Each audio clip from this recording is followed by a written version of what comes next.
नमस्कार, आप देख रहे हैं सुदर्शन न्यूज और मैं हूं आपके साथ अमित शर्मा। शाम के 7 बज चुके हैं और समय हो गया है जवाब तो चाहिए का, जिसमें आज हम बात करेंगे उत्तराखंड में लागू होने जा रहे यूसीसी को लेकर। यूसीसी यानी यूनिफॉर्म सिविल कोड, यानी समान आचार संहिता, या यूं कह लीजिए कि सभी धर्मों, वर्गों और समुदाय के लिए एक समान कानून।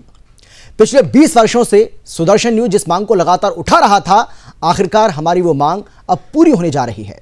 दरअसल उत्तराखंड विधानसभा में यूसीसी से जुड़ा बिल आज पेश किया गया और इस बिल पर चर्चा के बाद विधानसभा से पास कराकर सरकार इसे जल्द से जल्द लागू करना चाहती है। हालांकि बिल को लेकर विरोध के स्वर भी सुनाई दे रहे हैं, जहां ओवैसी जैसे कुछ मुस्लिम कट्टरपंथी ये कह रहे हैं कि ये मुसलमानों के खिलाफ एक षड्यंत्र है, मुसलमानों के ऊपर दबाव बनाया जा रहा है। तो वहीं कांग्रेस बिल के प्रावधानों पर सवाल खड़ा कर रही है।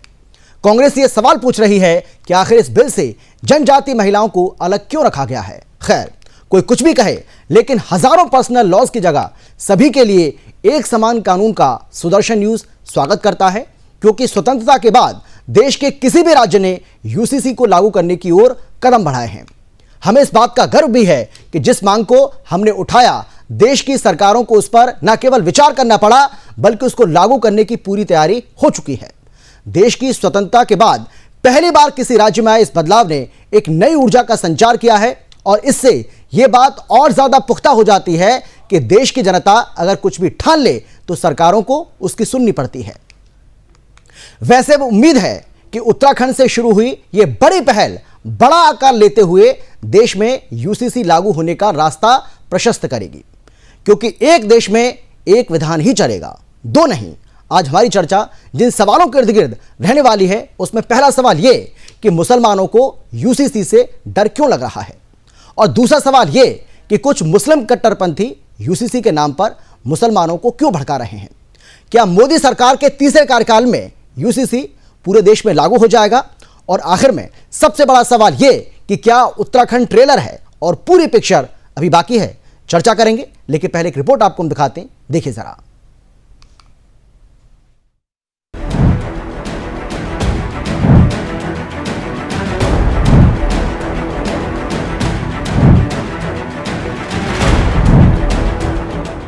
पिछले 20 वर्षों से आपका पसंदीदा चैनल सुदर्शन न्यूज जिस मांग को पुरजोर तरीके से उठा रहा था, देर से ही सही लेकिन वो मांग पूरी हो गई।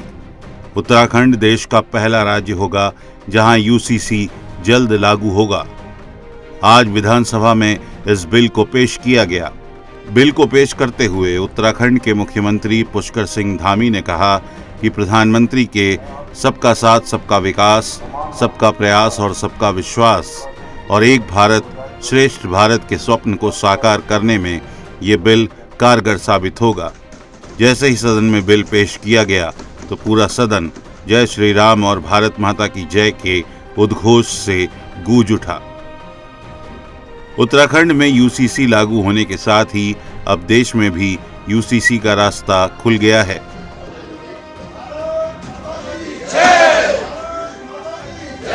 आपको बता दें, यूसीसी लागू होने से शासन, प्रशासन और कानून संबंधी बड़े बदलाव होने वाले हैं, जहां सभी समुदाय के लोगों को एक समान अधिकार, लैंगिक समानता को बढ़ावा, पति पत्नी दोनों को तलाक के समान अधिकार, हलाला और इद्दत पर पूरी तरह से रोक, लिव इन रिलेशन पर डिक्लेरेशन लेने जैसे तमाम ऐसे बिंदु यूसीसी के तहत समाहित हो जाएंगे, जिससे समाज में सकारात्मक बदलाव देखे जाएंगे।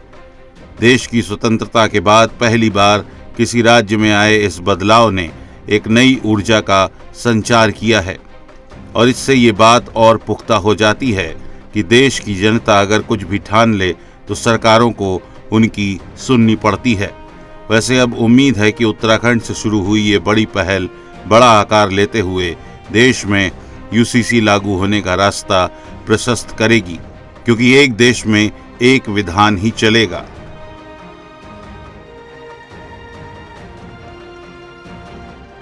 Bureau report, Sudarshan news.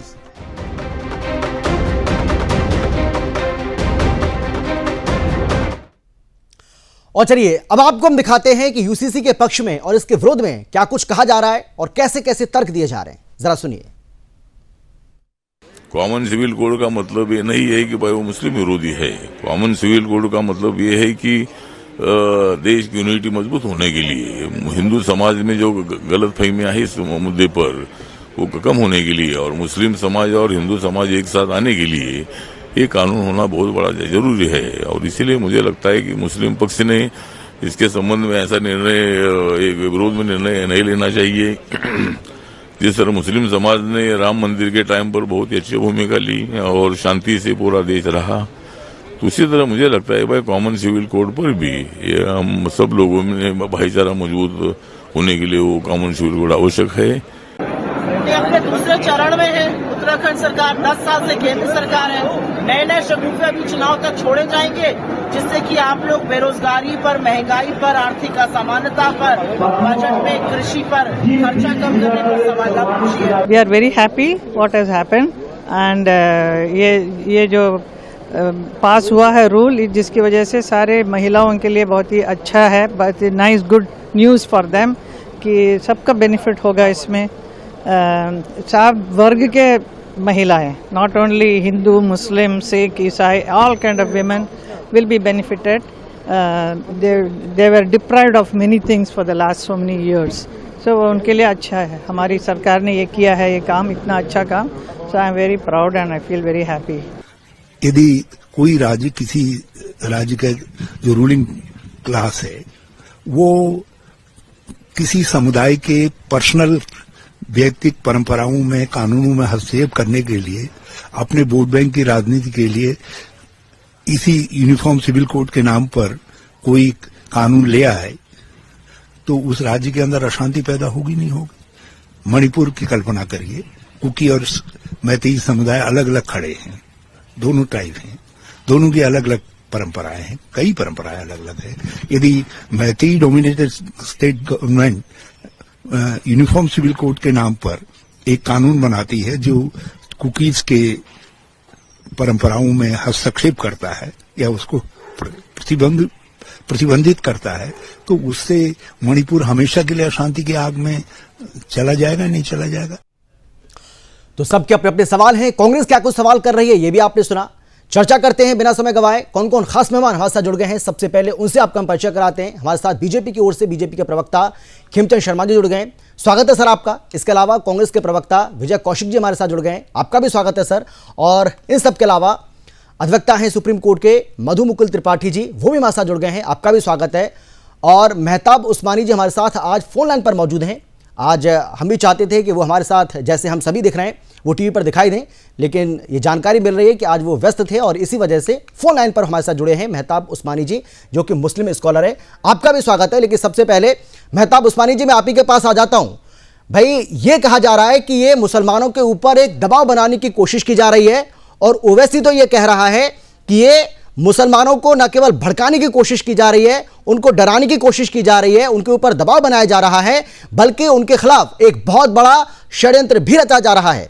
UCC अगर देश में आता है, अभी तो सिर्फ एक ही राज्य में आया है, पूरे देश में लागू होना है, इसकी तैयारी हो चुकी है, यह बात आप भी जानते हैं। यूसीसी से मुसलमानों को दिक्कत क्या है?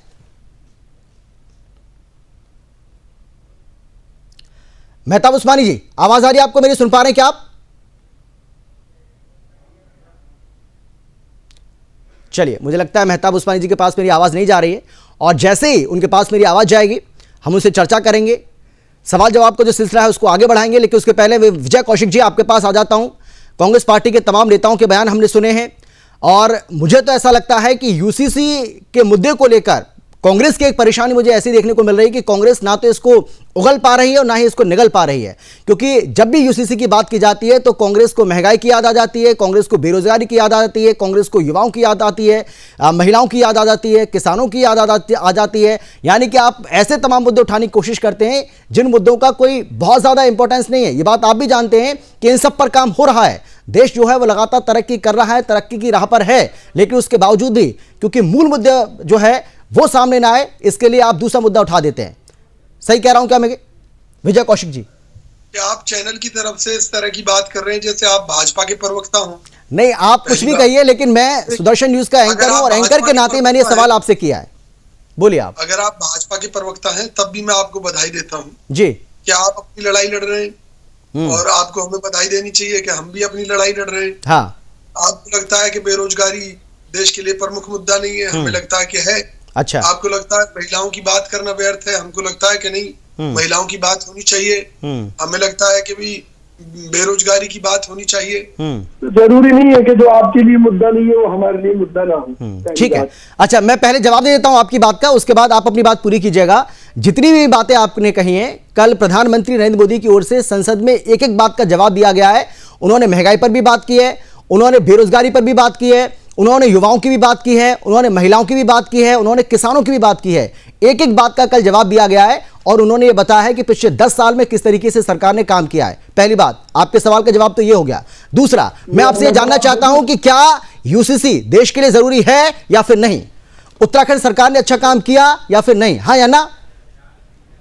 नहीं, मैं आपके कहने से हाँ या ना कैसे कहूँ जी, मैं अपना पक्ष रखने के लिए। हाँ बोलिए ना, आप बोलिए। मैं हाँ या ना बोल, देखिए, हाँ, किसी भी राज्य का अपना एक अधिकार है, लेकिन मुद्दा यह है कि केंद्र सरकार ने इसे पूरे देश में लागू क्यों नहीं किया। अच्छा, इसलिए हम ये कहते हैं ये केवल राजनीतिक एजेंडा भर है, क्योंकि पिछले वर्ष आपको याद होगा मोदी जी ने इस पर घोषणा की, इसमें लोगों से सुझाव मांगे गए राष्ट्रीय स्तर पर भी, और बात कही गई कि पूरे देश में ये कानून लागू होगा सामान्य नागरिक संहिता का, लेकिन क्यों नहीं किया?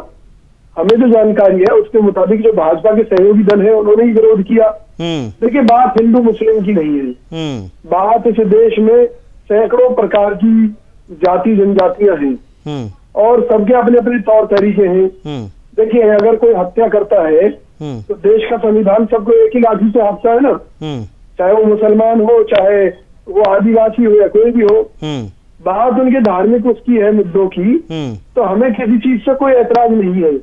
हमारा तो केवल सरकार से तो क्रिमिनल नहीं, अगर किसी तरह का कोई क्राइम होता है और किसी भी वर्ग का, किसी भी संप्रदाय का, किसी भी धर्म का व्यक्ति अगर कोई भी क्राइम करता है तो क्राइम के लिए तो कानून अलग से है, उसको उसके हिसाब से उसको सजा मिलेगी। लेकिन बात पर्सनल लॉस की हो रही है, बात हो रही है पर्सनल लॉ की, बात पर्सनल लॉ की हो रही है। मेरी बात तो सुनिए जी, बात उसी पर मैं कह रहा हूँ कि देखिए, जिनके ऊपर जो चीज लागू की जानी थे, क्या सरकार ने उनसे प्रॉपर बातचीत की? क्या वो लोग सरकार के निर्णय से सहमत हैं? क्यों? क्योंकि इसी तरह का मामला मणिपुर में हमें देखने को मिल रहा है।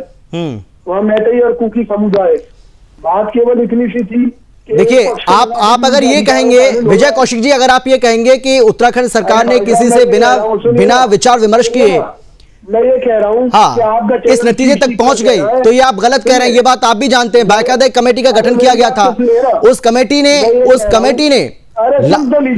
लाइन में कह रहा हूँ। हाँ बोलिए ना। मैं ये कह रहा हूँ कि आपका चैनल इस मुद्दे को उठाकर आया, आपने खुद कहा। हाँ, तो हमारा केवल ये कहना है कि अगर समान नागरिक संहिता सरकार की नजरों में अच्छी बात है तो इसे पूरे देश में लागू किया जाना चाहिए। पूरे देश में अगर लागू होगा तो आप इसका समर्थन करेंगे, आप इसका विरोध तो नहीं करेंगे जिस तरीके से अब आप कर रहे हैं। हालांकि दबी जुबान में आप विरोध कर रहे हैं, लेकिन फिर भी मेरी बात आप समर्थन करेंगे। मैं सुन रहा हूं ना आपकी बात, तो आप मैंने आपका सवाल सुना, आपके सवाल का जवाब भी तो मैं आपसे लेना चाह रहा हूँ। मेरी बात सुनिए ना। हाँ बोलिए। अगर उस कानून से जुड़े मुद्दे पर जो जितने भी जनजातीय समूह है देश के अंदर, आदिवासी समूह है, अगर उन्हें कोई ऐतराज नहीं है तो कांग्रेस पार्टी को भी कोई ऐतराज नहीं है। नहीं, फिर ये सवाल क्यों, फिर ये कांग्रेस पार्टी ये सवाल क्यों पूछ रही है कि भाई जनजाति महिलाओं को इससे बाहर क्यों रखा गया? फिर ये सवाल आप क्यों पूछ रहे हैं? भाई सवाल है ना, हम इसलिए पूछ रहे हैं कि जब आप बात कहते हैं कि एक देश एक कानून, और उसमें अगर किसी कुछ वर्गों को आप बाहर कर देते हैं तो हम तो पूछेंगे ना। ठीक है, देखिए, शुरुआत हो चुकी है और शुरुआत ऐसे होती है धीरे धीरे। अभी तो असम में कमाल की बात, अभी असम में, गुजरात में, बहुत सारे ऐसे राज्य हैं जहां पर आप चिंता मत करिए, धीरे धीरे ये पूरे देश में लागू होगा। अभी ये शुरुआत है और तभी हम कह रहे हैं ये अभी सिर्फ ट्रेलर है, अभी पूरी पिक्चर बाकी है। विजय कौशिक जी, इंतजार करिए, थोड़ा सा ठंडा खाइए, चिंता मत करिए, सब कुछ होगा।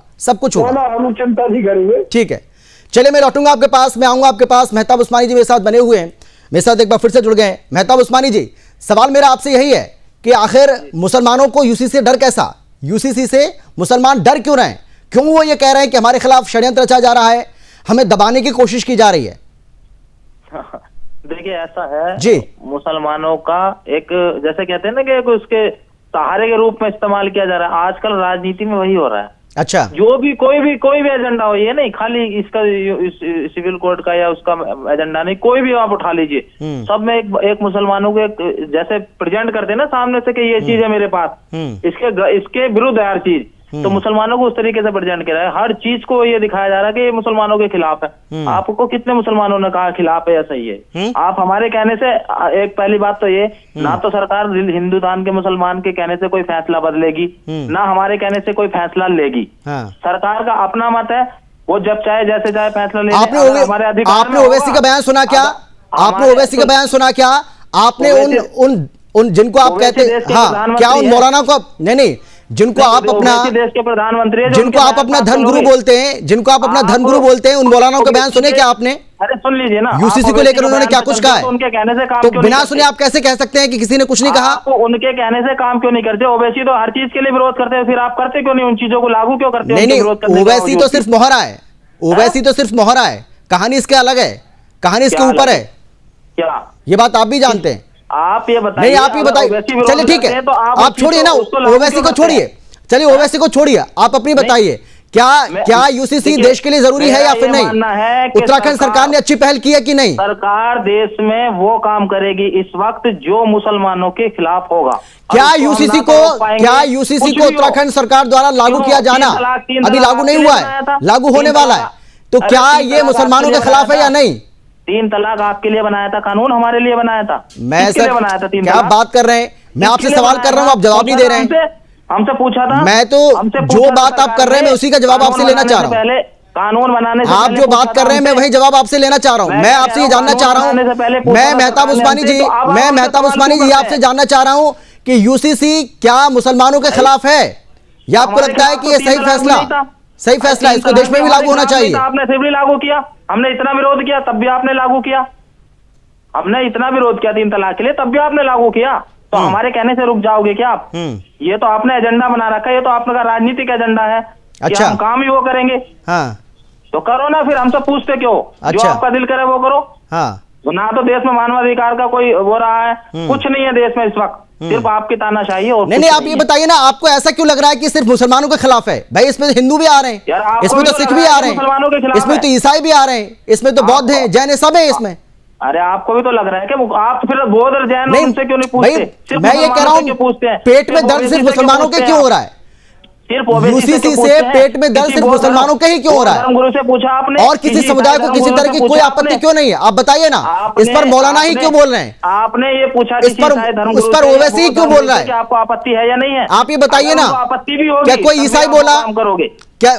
मैं पूछ रहा हूँ ना आपसे जी, क्या कोई सिख बोला इस पर? हाँ जी, क्या कोई बौद्ध इस पर बोला? आपने प्रतिक्रिया ली किसी सिख से अभी तक? किसने? किसी सिख से प्रतिक्रिया ली आपने? नहीं, आपने ली क्या? नहीं, आप बताइए, आपने ली क्या? सवाल आपके पास है कुछ ऐसा रिकॉर्ड? जब आप मेरे से पूछा नहीं, आपने कहा ना विरोध कर रहा हूँ भाई, आप पूछोगे नहीं तो विरोध का कैसे पता चलेगा? चलिए ठीक है, पूछोगे नहीं तो विरोध का पता कैसे चलेगा? चलिए ठीक है, खेमचंद जी जवाब दीजिए, खेमचंद जी जवाब दीजिए, खेमचंद जी जवाब दीजिए। और किसी धर्म के लिए नहीं कर रखा आपने। आप सबसे पूछो ना, सब गलत बताएंगे, सबसे पूछो। अच्छा ठीक है, सारे गलत बताएंगे। लो तो किसी धर्मगुरु को, आप धर्मगुरु को लो, ईसाई धर्मगुरु को लो, सिख धर्मगुरु को लो, तो सही किसी को डिबेट में एक भी जवाब देंगे। अगर एक भी प्रतिक्रिया आप दिखा दें, एक भी रिएक्शन आप दिखा दें, एक भी रिएक्शन आप दिखा दें, वो धर्मगुरु को बिठाया। अगर आपके पास है तो अगर आपके पास है तो दिखाइए ना, आपके पास है तो सुनाइए आप। चलिए ठीक है, चलो मैं आऊंगा आपके पास। उस्मानी जी आ रहा हूं मैं आपके पास। हाँ ठीक है, खेमचंद जी बोलिए। आप खेमचंद जी बोलिए। आरोप लगाया जा रहा है कि भैया आप मुसलमानों को डरा रहे हैं, उनके खिलाफ एक षड्यंत्र रचा जा रहा है यूसीसी के जरिए। देखिए, इनको आरोप लगाने दो। उत्तराखंड की विधानसभा में आज जो यूसीसी बिल पास हुआ है उसका हम स्वागत करते हैं, पूरा देश स्वागत कर रहा है, पूरा उत्तराखंड स्वागत कर रहा है। यह बिल सभी को एम्पावर करेगा, विशेषकर महिलाओं को एम्पावर करेगा, और इसमें जाति और धर्म को देख के नहीं किया गया, बल्कि सबके लिए किया गया है। बराबर के अधिकार दिए गए, शादी में बराबर का अधिकार दिया गया है, माता पिता की संपत्ति में बराबर का अधिकार दिया गया है, अगर तलाक लेना है तो उसमें भी बराबर का अधिकार है। इसके साथ साथ माता पिता को भी इसमें सुरक्षित किया गया है। जब वो बुजुर्ग हो जाते हैं तो उनके भरण पोषण की जिम्मेदारी भी बच्चों पर रहेगी। ऐसा नहीं है कि भाई उनकी संपत्ति में तो अधिकार है और उनके जो भरण पोषण है या फिर उनकी देख रेख करनी है उसमें अधिकार नहीं है। तो उसमें भी अधिकार है, आपको संपत्ति में भी अधिकार है, आपको बराबरी का अधिकार है। और जो मिनिमम एज है 18 साल बच्चियों की, वो सबके लिए, चाहे हिंदू हो, मुसलमान हो, सिख हो, ईसाई हो, उससे पहले आप शादी नहीं कर सकते। 21 साल की एज लड़कों के लिए। इसके साथ साथ आज जो मॉडर्न टाइम है उसमें लिविंग में लोग रहते हैं, तो लिविंग में रहने वाले लोगों को भी अपने आप को डिक्लेयर करना पड़ेगा कि आप लिविंग में रह रहे हैं, और उसमें से अगर आपके कोई बच्चे पैदा होते हैं तो वो भी लेजिटिमेटेड हो, वो इस तरीके से ना हो कि उनका माँ बाप कौन है या वो इलीगल है, ऐसा चीजें ना हो। और इसके साथ साथ इसमें जो सबसे बड़ी चीज है कि जो कुरीतियां हैं, सामाजिक कुरीतियां हैं, जिनकी वजह से माता बहनों को बहुत ज्यादा दुख झेलने पड़ रहे हैं, सामाजिक पीड़ा झेलनी पड़ती है, उत्पीड़न झेलना पड़ता है, उसको खत्म किया जाएगा। इसमें हलाला जैसा जो महापाप है उसको खत्म कर दिया गया है। इस तरीके की परंपरा को ना माना जाएगा और ना ही करने दिया जाएगा, इलीगल पूरी तरीके से उसको कर दिया गया है। इसमें जो बहु विवाह होते हैं, एक से ज्यादा जो शादियां होती हैं, उसको भी इलीगल कर दिया है। तो अब आप एक ही शादी करोगे, अगर आप तलाक करते हो, तलाक के बाद सीधा सीधा उसको दूसरी शादी करने का अधिकार है महिला को। अब इसमें जो तीसरे व्यक्ति से करो, फिर आप उसको डिवोर्स करो, ये सारी कहानियां जो उत्पीड़न महिलाओं को झेलना पड़ता था वो नहीं झेलना पड़ेगा। ये इसमें प्रोविजंस हैं।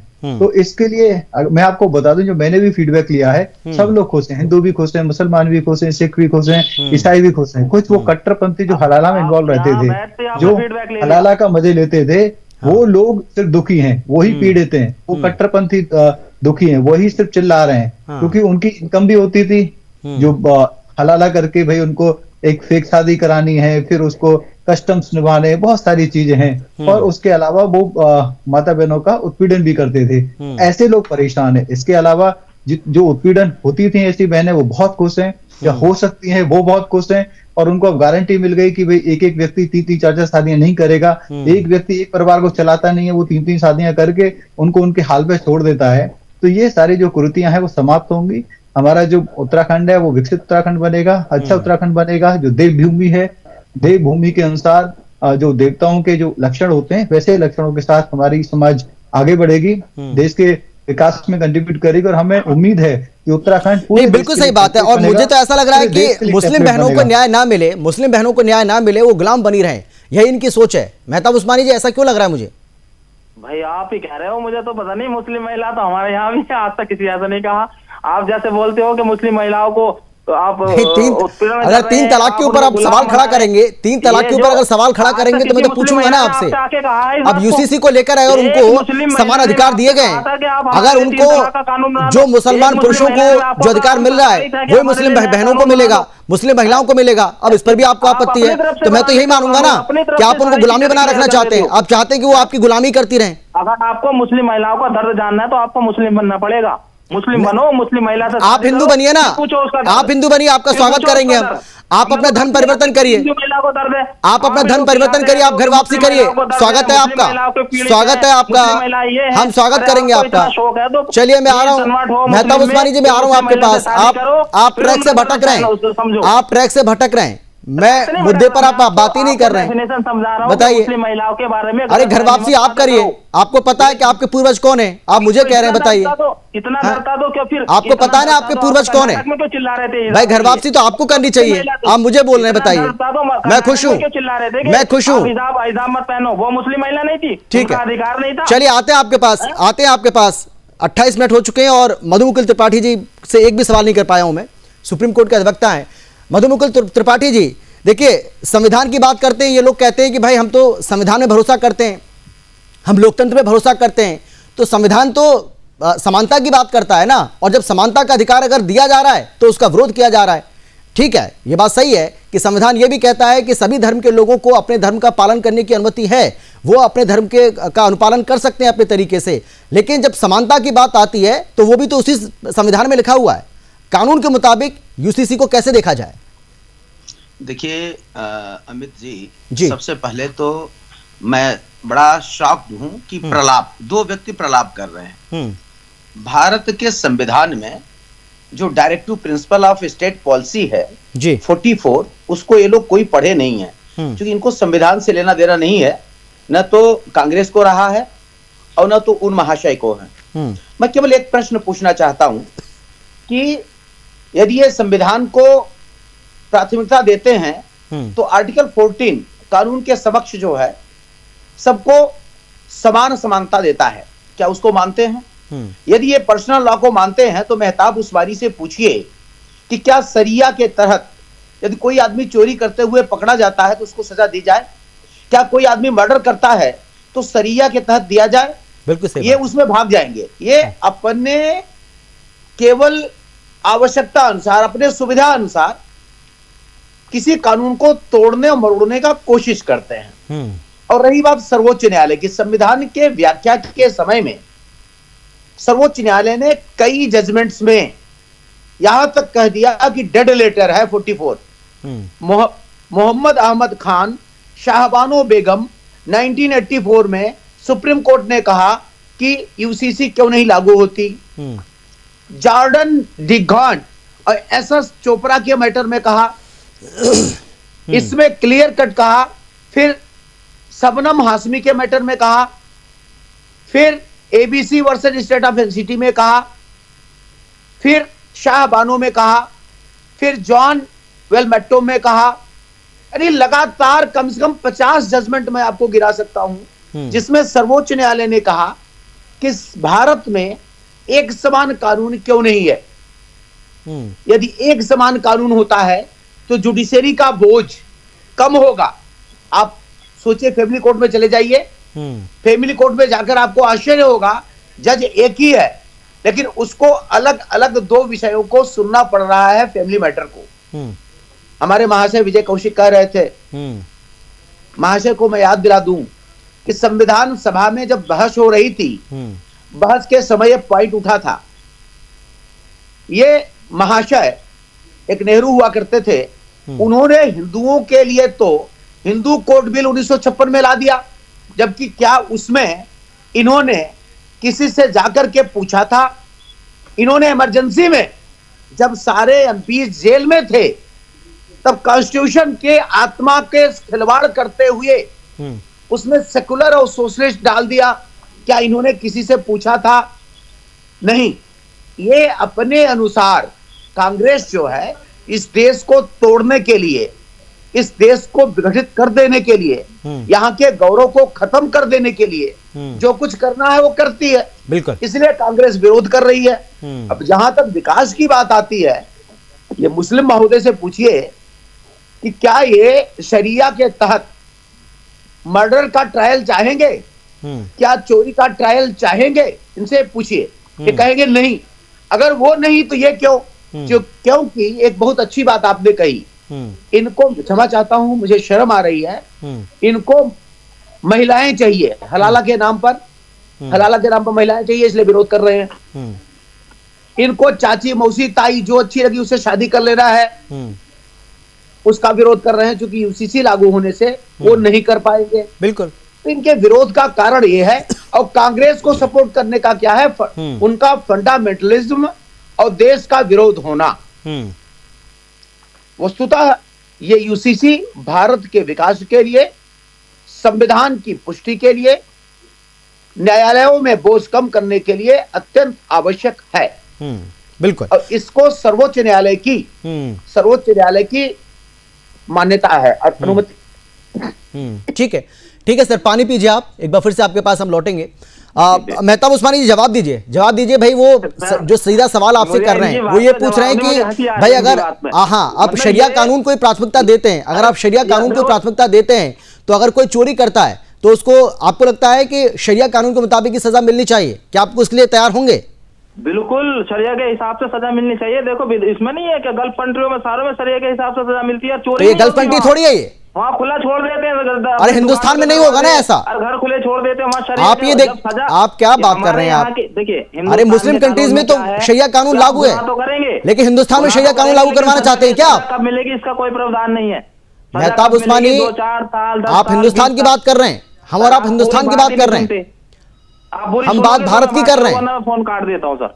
हाँ, आप सुनना नहीं चाहते पूरी बात? नहीं, मैं पूरा सुन रहा हूँ ना आपको। आप बीच बीच में बोले चले जा रहे हो ना। आप या तो खुद सवाल करके खुद जवाब दे दिया करो सर, इसलिए मैं आपके साथ डिबेट नहीं करता। आप सवाल जवाब नहीं देने देते। नहीं, काउंटर तो मैं करूंगा, वो तो मेरा अधिकार है। काउंटर तो बीच में मत करो ना। काउंटर बोलिए, आप पूरा मौका दिया मैंने आपको, बोलिए आप। हाँ बोलिए। आप जवाब नहीं देते। देखिए सरिया में क्या है, सजा हाथों हाथ हैंड टू हैंड मिल जाती है। अच्छा, सरिया का कानून ये है कि चोरी की, हाथ काट दिए, काम खत्म, दोबारा चोरी नहीं करेगा कोई। आप देखिए, अगर इसका उदाहरण देखना है तो आप गल्फ कंट्री का देखो उदाहरण। कहीं चोरी होती है, सुना आपने चोरी करते हुए किसी को? नहीं सुना होगा। बलात्कार करते हुए सुना किसी को? अब आप कहोगे कि बीच में बोल रहा हूँ, आप ये बताइए, मतलब आप ये कहते हो कि हिंदुस्तान को अपने यहाँ कानून शरीयत नहीं, गल्फ कंट्रीज के हिसाब से चलना चाहिए क्या हमें? मतलब आप सोचिए ना आप क्या बोल रहे हैं, आप सोचिए ना आप क्या बोल रहे हैं। कानून अगर देश में लागू कर देना सरकार तो मतलब आपको अपने देश के कानून बुरे लग रहे हैं, यूसीसी आपको बुरा लग रहा है, लेकिन गल्फ कंट्रीज में क्या चल रहा है वो आपको पसंद आ रहा है। अब इसी से पता चलता है कि आपकी सोच क्या है, इसी से पता चलता है कि आपकी सोच क्या है। तभी तो आप इनमें तभी तो इन कानूनों में आप परिवर्तन कर रहे हो। आपको बुरे लग रहे हैं ना ये, या नए कानून? इसी वजह आप इतने विद्वान हो गए कि नए कानून बनाने लगे। आपको कैसे पता चल गया क्या हो रहा है देश में, क्या नहीं हो रहा? आप नहीं, आप बहुत बड़े विद्वान है ना, आपसे बड़ा विद्वान कोई है ही नहीं ना। वो विद्वान है जिन लोगों से राय ली गई थी, जिनमें सभी धर्म के लोगों से बात की है। ये जो कमेटी का गठन किया गया था, बताओ ना सर, एक ही धर्म को 4 वर्गों में बांट दिया। रंजना प्रकाश देसाई के नेतृत्व में जो कमेटी का गठन हुआ, उसने सभी से बातचीत की है। मुझे लग रहा है कि आप ही सबसे ज्यादा ज्ञानी मैं है। अपनी बात रखूं? हाँ, अमित जी बोलिए, इतना बताइए। अमित जी, अभी जो मेहता भाई कह रहे हैं कि भाई ये कानून सही है, ठीक है, अब सुन लीजिए, अब सुन लीजिए। हाँ ठीक है, खिमचंद जी कुछ कह रहे हैं, सुन लीजिए आप। हाँ मैं आ रहा हूँ आपके पास भी, आ रहा हूँ। मधुमुकुल त्रिपाठी जी आ रहा हूँ आपके पास भी। बोलिए। सरिया कानून के डर की वजह से लाखों की संख्या में, जब अमेरिका सेना अफगानिस्तान से वापस गई, लाखों की संख्या में अफगानी मुसलमान वहां से भागने लग गए, क्योंकि उनको पता था कि अब यहाँ पे सरिया कानून लागू होगा, किस तरीके से उनको मारा जाएगा, किस तरीके से उनको यहाँ पे अमानवीय घटनाएं होंगी, अमानवीय चीजें होंगी। क्यों वही मुसलमान भागे? वो सरिया कानून से दौड़ रहे थे। उस सेलेक्टिव तरीके से सरिया कानून कुछ कुछ जगह इंप्लीमेंट हो रखा है। पाकिस्तान में क्या चोरी नहीं हो रही? पाकिस्तान में क्या लूट खसोट नहीं हो रही? पाकिस्तान में क्या वहां पे बहन बेटियों के साथ अत्याचार नहीं हो रहा है? सब हो रहा है, वहां सरिया कानून लागू है। तो ये सब चीजें बकवास है। सरिया कानून हमारे लिए जरूरी नहीं है और ना ही यहाँ पे लागू होना चाहिए। और यहाँ पे जो आंशिक रूप से लागू किया हुआ है वो भी गलत है। उत्तराखंड में अब उसका खात्मा हो गया है। उत्तराखंड में पूरी तरीके से भारत का कानून लागू होगा, भारतीय कानून लागू होगा, लोकल कानून लागू होगा, वो कानून लागू होगा जिससे वहाँ की जनता इंपावर हो, वहाँ की हर समाज इंपावर हो, हर जाति इंपावर हो, और वहाँ की पर्टिकुलरली बहन बेटी इंपावर हो, जिनके साथ। चले ठीक है, मधुमुकुल जी कुछ कहना चाह रहे हैं, मधुमुकुल जी कुछ कहना चाह रहे हैं। मधुमुकुल जी आप बोलिए, मधुमुकुल जी बोलिए, आप बोलिए। देखिए एक दिन से कहिए लाइव कमेंट्री न करें, कोई बोल रहा तो उसको बोलने दें। दूसरी बात, आपने सुना और समझा। काउंटर कर रहा हूं तो मैं भी करूंगा ना काउंटर बीच में। जब आप गलत बोलोगे तो ठीक है, मैं आऊंगा आपके पास, मेहताब उस्मानी में आऊंगा आपके पास। ठीक है, थोड़ा कल सीख लीजिए। मेहताब उस्मानी तुम्हारे बीच में मैं नहीं बोला हूं। अच्छा ठीक है, ठीक है। हाँ मधुमुकुल जी बोलिए, आप बोलिए। हाँ एक एक करके इनके कहने का मतलब जानते हैं क्या है? मुझे लग रहा है भाग गए वो। हाँ बोलिए। इनके कहने का मतलब है कि कॉन्स्टिट्यूशन कुछ नहीं है, सरिया सब कुछ है। पहली बात। अब मुझे भाग गए नहीं, इनसे मैं पूछता, जब कोई आतंकवादी पकड़ा जाता है तो ये स्यापा करने क्यों जाते हैं? क्यों उसके लिए बिगड़ा हुआ नौजवान कहने लगते हैं, भटका हुआ नौजवान करने लगते हैं? सरिया कानून के अनुसार यदि उस आतंकी को सजाए मौत तुरंत दे देनी चाहिए, तो क्यों कहते हैं कि उसको ले जाकर के दफनाया जाए, मुस्लिम कानूनों के रीति रिवाजों से किया जाए? यदि कोई महिला चोरी करती हुई पकड़ी जाती है, स्टोन पेल्टिंग की बात, अरे भाई अमानवीय चीजें आप भारत में थोपना चाह रहे हो? भारत में एक मानवाधिकार आयोग भी है, यहाँ मानव के अधिकारों का उल्लंघन नहीं होने देते। बिल्कुल। भारत में संविधान है, भारत में संविधान का शासन है। केवल इंदिरा गांधी नहीं है कि इमरजेंसी कर देगी, संविधान पर बैठ जाएगी और इमरजेंसी में जाकर के 2 चीजें बगैर पूछे डाल देगी। नेहरू नहीं है कि केवल हिंदू कोड बिल को कर देगी। अब भारत बदल गया है, भारत का हर व्यक्ति जागृत हो गया है, वो समझता है और एक समान कानून के समक्ष सभी नागरिक एक समान हैं, चाहे वो किसी धर्म का हो, किसी जाति का हो, कितना भी पैसे वाला हो, अमीर हो या गरीब हो। बिल्कुल कानून। और इस बिल में धर्म का तो कोई जिक्र है ही नहीं, वो तो सभी धर्मों के लिए एक समान कानून है। सिंपल सी बात है, पता नहीं क्यों विरोध कर रहे हैं। ठीक है, ठीक है, आप बोलिए विजय जी, आप बोलिए। विजय जी आप बोलिए, कुछ कहना चाह रहे हैं। हाँ, समाज के किसी भी वर्ग को कोई समस्या ना हो, उसके लिए ये कानून पूरे देश भर में लागू किया जाना चाहिए।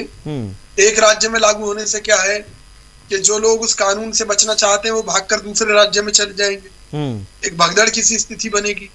तो कानून हो तो पूरे देश के लिए हो, और इसका तभी अर्थ है कि जब समान नागरिक संहिता के तहत किसी भी जाति जनजाति को छोड़ा ना जाए, सबको इसमें शामिल किया जाए। कांग्रेस पार्टी की तरफ से यही कहना चाहूंगा।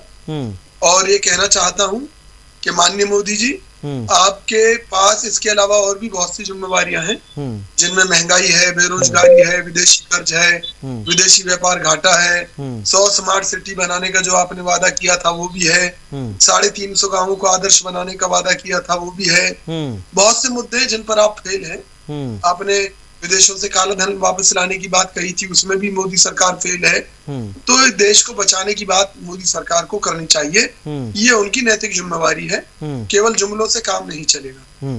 अच्छा, ये जुमला है भाई। आप राम मंदिर के बारे में यही कहते थे, आप जम्मू कश्मीर से धारा 370 और 35 के बारे में भी यही कहते थे भाई आप। हाँ, मैंने ये नहीं कहा। हाँ, सुनिए, मैंने इसके बारे में ये नहीं कहा जुमला है। मैंने ये कहा है कि ये कानून पूरे देश भर में लागू होना चाहिए और किसी को इससे कोई समस्या ना आए कानून से, इसलिए सबसे सलाह मशवरा करे सरकार, वो उसकी नैतिक जिम्मेवारी। ठीक है, मेहता उस्मानी है क्या आप मेरे साथ?